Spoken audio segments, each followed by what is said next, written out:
Dani dan Siti adalah sepasang suami istri yang memiliki usaha kecil-kecilan, yaitu pempek sutra. Usaha mereka berdua ramai dan mereka berdua juga memutuskan untuk meminjam uang di bank untuk memperluas usahanya itu.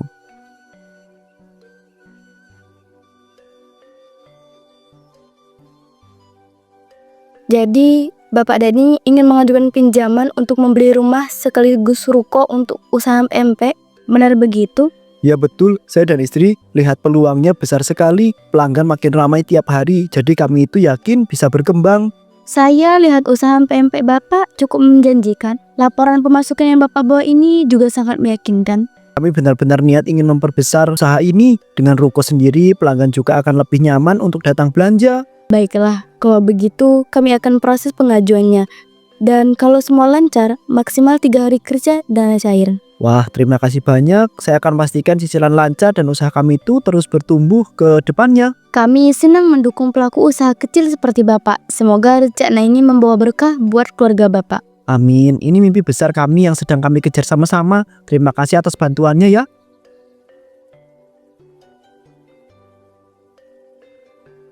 Namun ternyata setelah mereka meminjam di bank dalam jumlah yang besar, usaha mereka justru malah sepi dan mereka kebingungan harus bagaimana.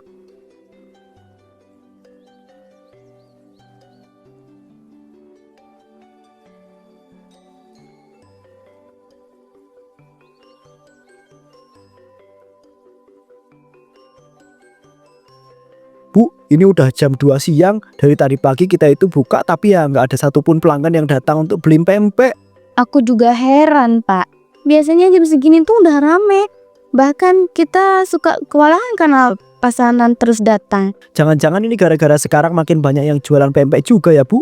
Bahkan di jalan depan aja ada 3 gerobak baru. Iya, Pak. Dan mereka semua jualan modelnya mirip kita. Bahkan tulisan spanduknya pun pakai kata-kata khas yang kita punya. Kalau begini terus kita bisa keteteran Bu. Apalagi akhir bulan nanti udah masuk cicilan dan tabungan kita makin tipis. Padahal kita dulu sempat berpikir ruko ini jadi awal dari kemajuan besar. Sekarang malah kayak gini, rasanya berat banget. Tapi kita itu nggak bisa menyerah gitu aja Bu. Meskipun sepi pasti ada cara buat bangkit. Kita cuma belum nemu jalannya aja. Aku tahu kamu selalu optimis, Pak. Tapi kenyataan sekarang beda. Dan kita harus segera cari solusi yang masuk akal.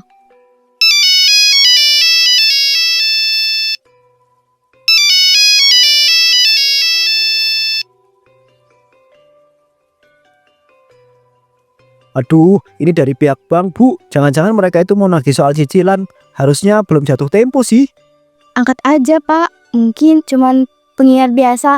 Kita kan masih ada waktu 2 bulan lagi. Tapi hati-hati jawabnya ya.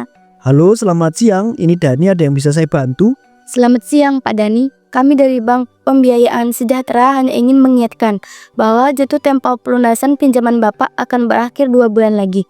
Kami berharap Bapak dapat mempersiapkan dana pelunasan sebelum waktunya tersebut. Baik, terima kasih atas pengingatnya. Saya dan istri akan berusaha semaksimal mungkin agar bisa memenuhi kewajiban itu tepat pada waktunya. Terima kasih atas kerjasamanya, Pak Dani. Kami yakin Bapak bisa menyelesaikan semuanya dengan lancar. Selamat siang. Selamat siang. Jadi, benar ya, 2 bulan lagi tenggat waktunya. Kalau kita belum punya uang cukup, gimana, Pak? Ya Bu, 2 bulan itu sebentar banget ya. Kalau penjualan terus sepi kayak begini, kita bisa-bisa kehilangan rumah dan juga ruko. Kita harus cari jalan keluar sekarang juga. Nggak bisa cuma berharap pelanggan datang lagi. Kita butuh ide yang benar-benar baru. Tapi kita itu harus tetap tenang. Panik nggak akan bantu kita Bu. Kita pikirkan bareng-bareng ya Bu. Harus bagaimana supaya bisa bertahan.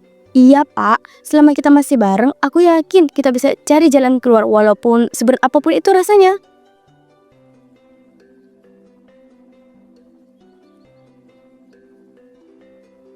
Lalu datang seorang kakek-kakek.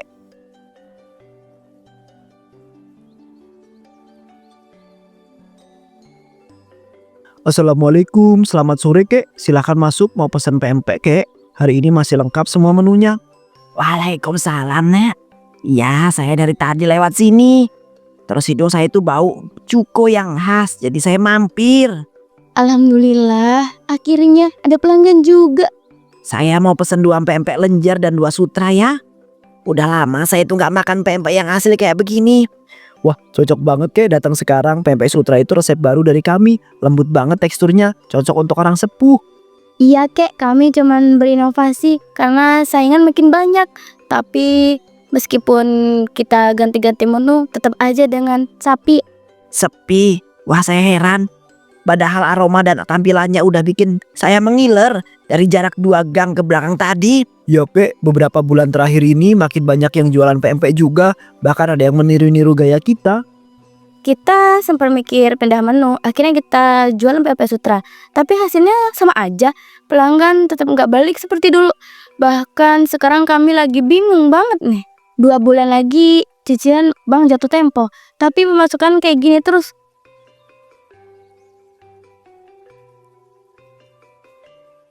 Oh, ini kek pesanannya. Iya nak, ini uangnya. Kalau gitu saya pamit ya nak. Terima kasih ya kek sudah datang. Kehadiran kakek hari ini tuh kayak angin segar buat hati kami yang udah nyaris nyerah.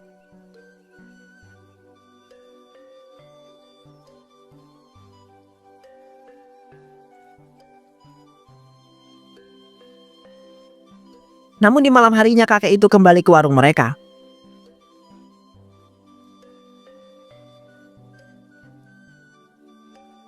Kakek balik lagi. Ada yang kelupaan ya kek? Mau pesan pempek lagi? Masih ada nih yang hangat-hangat. Iya kek, kalau pengen nambah lagi tinggal bilang. Biar kami panasin lagi sebentar, biar makin nikmat dimakan malam-malam begini. Tidak usah nak, saya kesini bukan untuk pesan pempek lagi. Tapi saya ingin berbicara soal nasib kalian berdua. Maksud kakek bagaimana ya? Kami memang lagi kesulitan, tapi kami masih berusaha nyari jalan keluar yang wajar kek. Kalian pikir saya datang cuma sebagai pembeli. Saya datang karena saya dikirim. Dikirim? Maaf kek, kami nggak paham maksudnya. Saya ini bukan cuma orang tua biasa. Saya adalah seorang dukun. Dukun, kami nggak percaya begituan kek. Kami cuma mau hidup jujur, kerja keras seperti biasa. Tidak perlu percaya. Saya cuma menawarkan kalau kalian berubah pikiran, rumah saya ada di balik gunung arah timur. Tunggu. Jadi kakek benar-benar mengajak kami untuk pesugihan tersebut yang kayak di cerita-cerita mistis itu. Pesugihan itu bukan buat orang serakah, tapi untuk mereka yang sudah kehilangan harapan, tapi tetap menjaga keinginan untuk hidup. Tapi kek, itu kan bertentangan dengan ajaran yang kami percaya. Kami nggak mau menukar hidup damai dengan hal gelap. Saya bilang tadi saya hanya menawarkan. Kalian harus memutuskan untuk saat ini. Tapi waktu kalian tinggal sedikit. Kami tetap pada pendirian kami untuk sekarang kek. Terima kasih atas niatnya, tapi kami tidak bisa menerimanya. Baiklah, saya mengerti. Tapi jika suatu malam kalian berubah pikiran, carilah rumah bambu tua yang berdiri menghadap bulan purnama di balik gunung.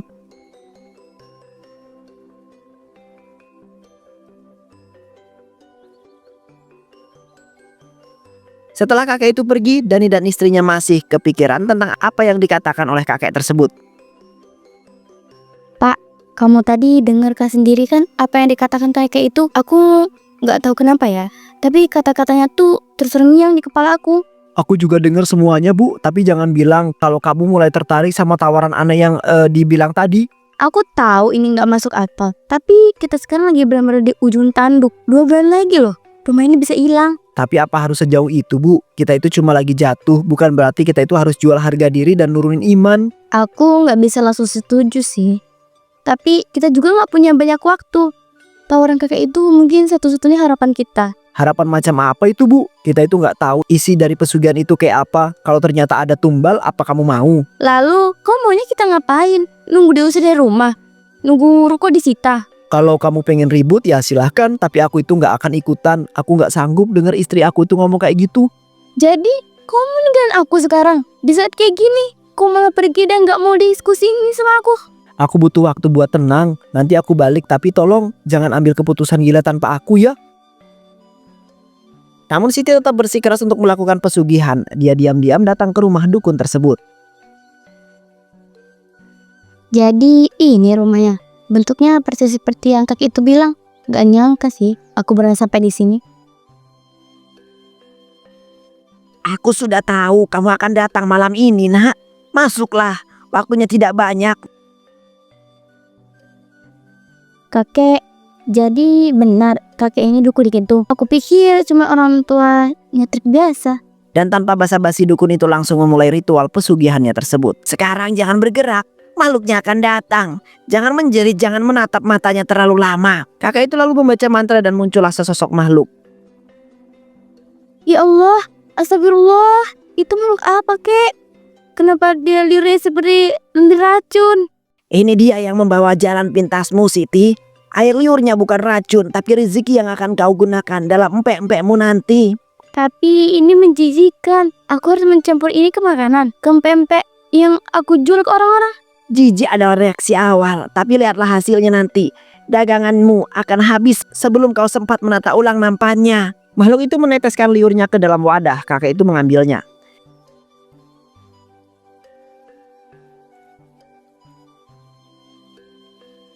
Ini adonan pertama, kau bawa pulang. Besok langsung kau goreng dan kau jual seperti biasa. Tapi ingat, ini baru permulaan ya Siti. Baik, aku akan lakukan.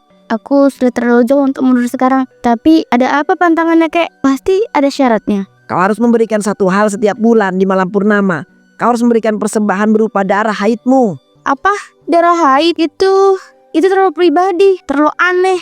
Aku nggak pernah dengar hal kayak gitu. Kalau kau tidak bisa menerima, maka selamanya usahamu akan tenggelam bersama mimpi-mimpimu yang gagal. Keputusan ada pada dirimu, Siti. Aku akan lakukan. Aku akan serahkan darah itu setiap bulannya asal usaha kami hidup kembali. Maka malam ini kau resmi terikat. Jangan pernah lupakan syaratnya. Sekali kau lupa, yang datang bukan rezeki, tapi sebuah petaka.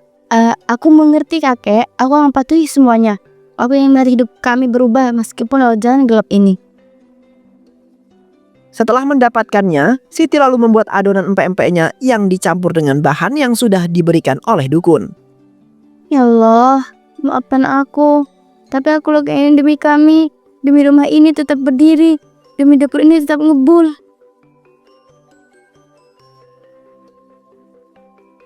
Semoga ini benar bikin pempeknya laris. Aku gak mau lihat Dani terus murung dan nyalahin diri sendiri.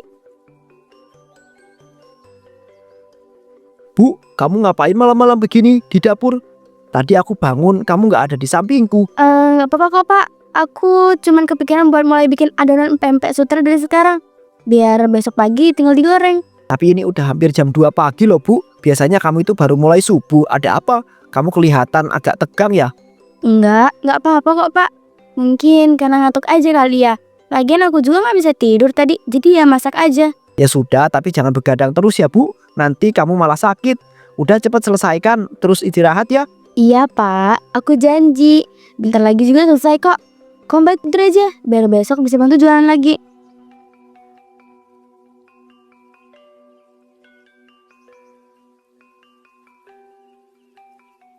Keesokan harinya, dagangan mereka laris manis.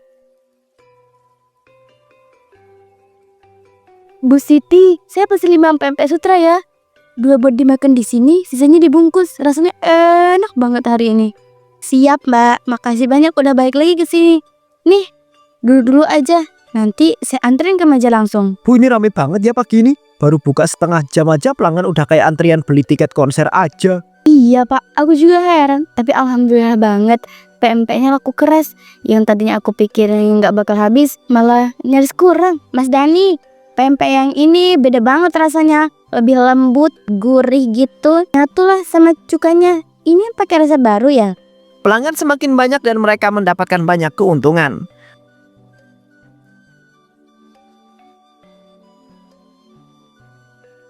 Bu, kamu percaya nggak ini semua hasil jualan kita dalam 2 minggu terakhir? Aku sampai berkali-kali ngitung ulang. Aku juga masih nggak percaya, Pak. Rasanya gini, Ti. Dulu kita sampai susah buat beli minyak goreng. Sekarang malah ngitung uang jutaan begini. Ini 20, 40, 60, 80. Ini artinya kita udah punya cukup buat nutup semua sisa cicilan bank, Bu. Alhamdulillah ya, Pak. Aku ingat waktu telepon dari bank masuk. Aku sempat ngerasa dunia kita kayak mau runtuh. Dan sekarang justru dunia itu rasanya terbuka lebar di depan mata kita. Semua usaha, kerja keras, dan ya semua keputusan kita ternyata membawa hasil. Iya, Pak. Kita sekarang tinggal beresin administrasi di bank. Terus hidup kita bisa mulai dari nol tanpa beban cicilan. Atau kalau kemungkinan kita coba cabang kedua. Tapi yang pasti kita harus lebih hati-hati dari sebelumnya. Setuju, tapi malam ini kita rayakan dulu ya. Bukan karena uangnya, tapi karena kita berhasil melewati badai bareng-bareng.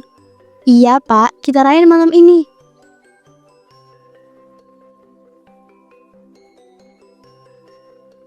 Beberapa bulan kemudian Siti datang kembali ke rumah dukun untuk melakukan ritual rutinan. Ini hari ke-30. Aku janji bakal balik. Dan sekarang aku di sini lagi. Semua ini demi hidup yang udah terlanjur berubah.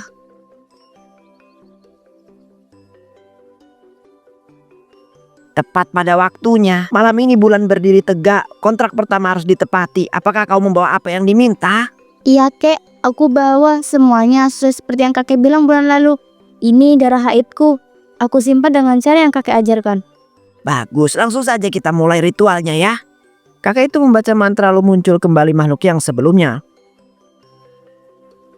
Ya Tuhan, makhluk ini masih sama. Bahkan rasanya lebih besar dari bulan lalu. Diam, jangan bergerak sedikit pun. Napasmu saja bisa mengganggu fokusnya. Persembunyian diterima. Ikatan dipertegas, rezeki disalurkan, kekuatan diteruskan. Siti, sekarang ulurkan wadah kecil di depanmu. Dia akan memberikan air liur barunya untuk adonan pempek bulan ini.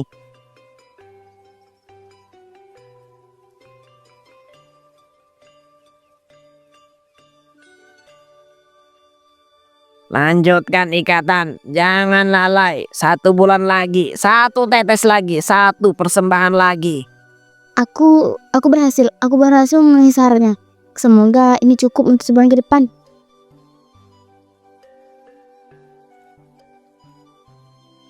Namun setelah beberapa bulan kemudian, sikap Siti tiba-tiba berubah. Dia lebih sering marah tanpa ada sebab.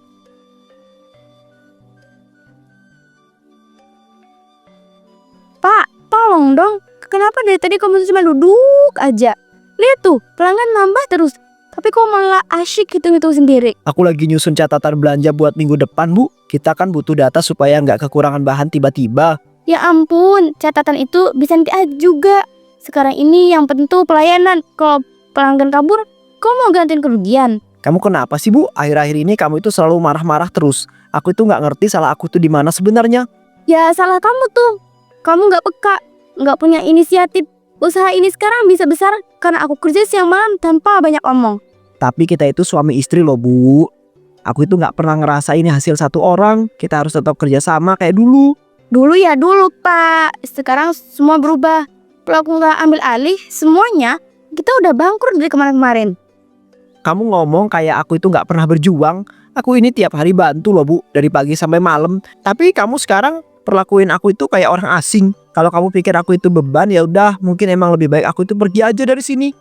Karena kamu memang udah beda Pak. Nggak ada semangat, nggak ada inisiatif. Cuma bisa duduk sambil main kalkulator. Aku pergi bukan karena aku menyerah ya, Bu, tapi karena aku itu udah capek diabaikan, disalahkan dan dilupakan sama orang yang dulu aku itu perjuangkan. Ya silahkan, aku bisa jalani semua ini sendiri.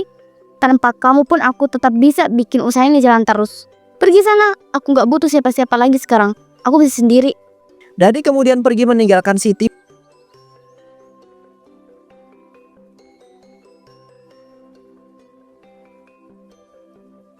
Beberapa bulan kemudian Siti menyesali apa yang sudah dilakukan kepada suaminya yaitu Dani. Sudah 5 bulan dari nggak pulang. Nggak ada kabar, nggak ada pesan. Kenapa aku sampai segitu marah ke dia? Padahal dia cuma bantu. Cuma duduk karena capek.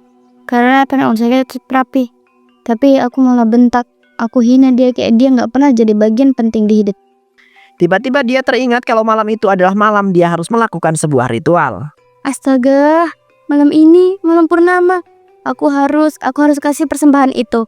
Darah itu. Tapi aku belum haid. Aku biasanya teratur selalu tepat waktu. Tapi bulan ini gak ada tanda-tanda. Kalau aku datang ke rumah kakek itu tanpa darah haid, apa yang akan terjadi? Aku melanggar kontrak. Tapi kalau aku gak datang sama sekali, aku takut sesuatu yang lebih buruk terjadi. Aku harus tetap ke sana. Aku harus jujur. Mungkin ada pengecualian. Mungkin dia ngerti. Aku bakal minta keringan. Aku gak bohong. Aku cuma gak bisa memenuhi syaratnya malam ini.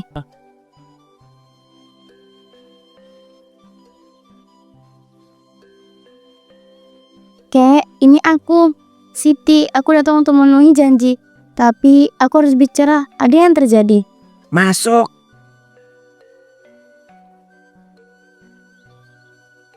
Kau datang tepat pada waktunya, tapi wajahmu menyimpan sesuatu. Katakan cepat, waktu kita tidak banyak, Siti. Kek, aku minta maaf.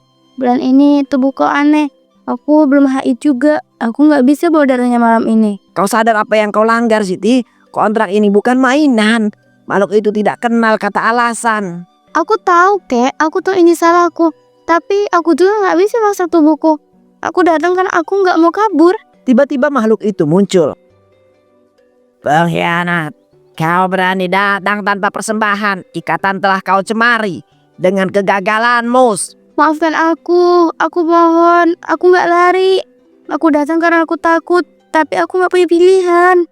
Janjimu adalah darah, bukan tangisan. Kau sudah menikmati rezekiku. Kini giliranku menikmati tubuhmu. Tuhan, beri dia 1 bulan lagi.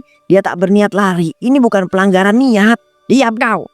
Perantara, ikatan ini antara aku dan manusia tamak ini. Tak ada ampun. Makhluk itu lalu menelan Siti dan Siti pun menghilang dari dunia.